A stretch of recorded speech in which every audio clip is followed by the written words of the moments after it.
Buna deyib, bu evdə sana sözüm niyə keçir ancaq? Mənim sözüm keçməlidir bu evdə. Turan nə deyirsən? Eşitmirəm səni. Heç nə? Nəsə deyirsən? Yox. Vəbşə mən səndən niyə icazə alıram? Ürəyim var istəyir o ki, buna sonra icazə almayacam. Dardı getdi. Nə deyirsən axı sən? Eşitmirəm səni. Nə deyirsən? Məsələn, mən sənə heç nə demədim abi.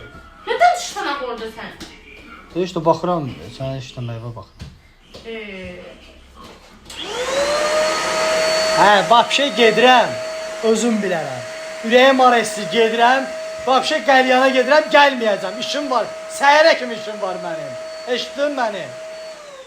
Turan nə deyirsən? Eşitmirəm səni. Deyirəm ki, sən əziyyət çəkirsən də, ver mən prisostuyum. Sən yorulmusan. Gəl elə, davay, gəl. Gəl.